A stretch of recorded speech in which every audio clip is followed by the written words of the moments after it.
Shalom everyone, Marcus Da Costa here. I've not done a video for a while, or I've not uploaded a video for a while, but I have done videos and then I don't upload them for some reason or another. So if you see this one, this is the one that got through.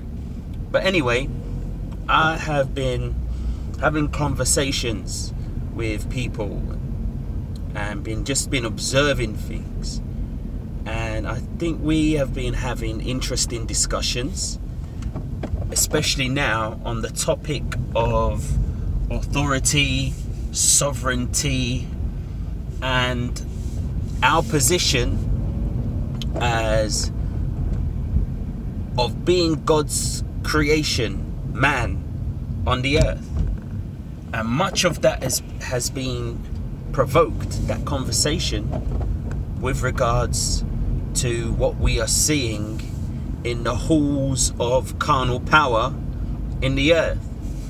I know that over here in the UK, I don't know where you're particularly watching this from, but over here in the UK, there's much talk about the sovereignty of the Queen, the sovereignty of Parliament, and the sovereignty of the people. And surprisingly enough,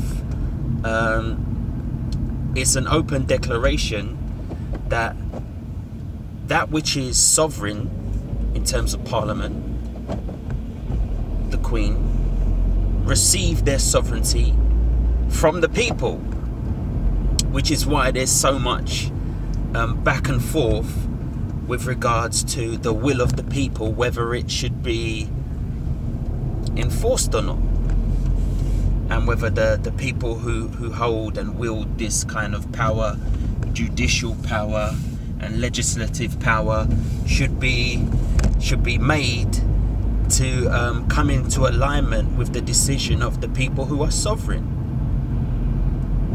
And yet I'm obviously not a commentator on politics or on the on the economy, but I'm a disciple of Messiah.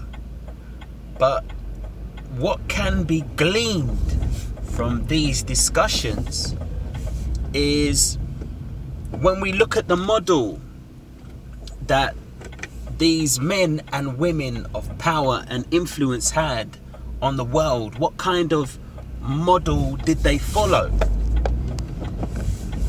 And what I mean by that is, you do not find the prophets, the apostles, joining the establishment so they can exercise authority and power in a bid to try and change that system.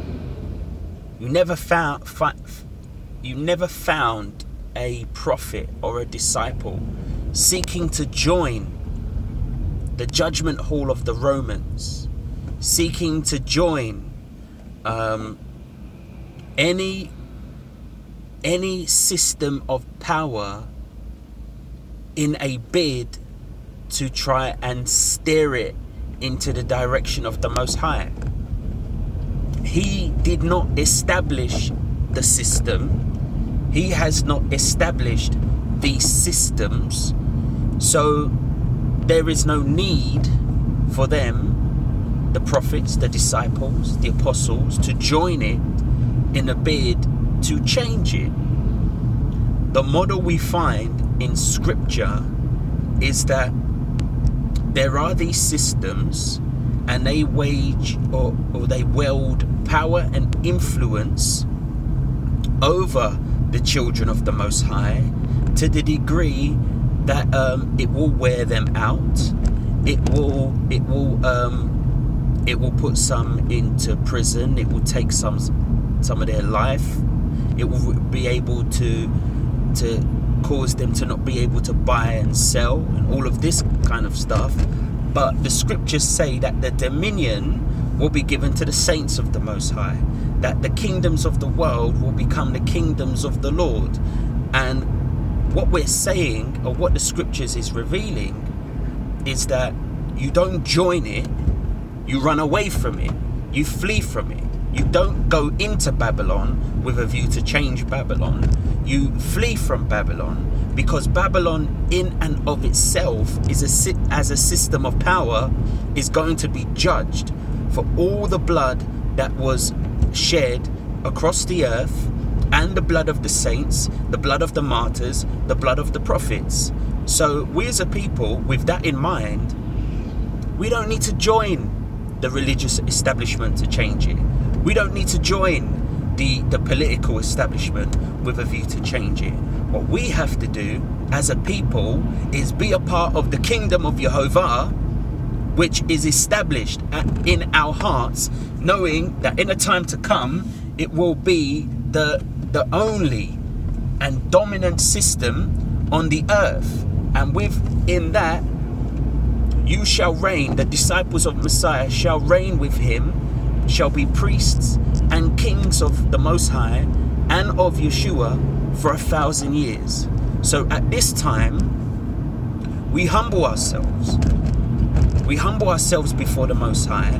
We humble ourselves before the will of Yeshua, knowing that in a time to come, we will be elevated and lifted up from that position, even though we will continue to, like the elders, cast our crowns before the king, before the throne.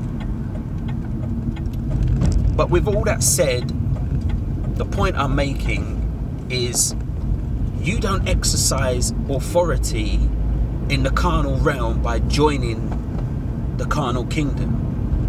You exercise your authority in the carnal realm by humbling yourself to the kingdom of Jehovah and his will. Then, brothers and sisters, you will walk in a spiritual authority that manifests in the natural. Signs, wonders, miracles, favor, blessings, and so on. There is much to be said on this topic, my brothers and sisters, but I think I have spoken enough, and if you've got ears to hear, you will hear. Shalom.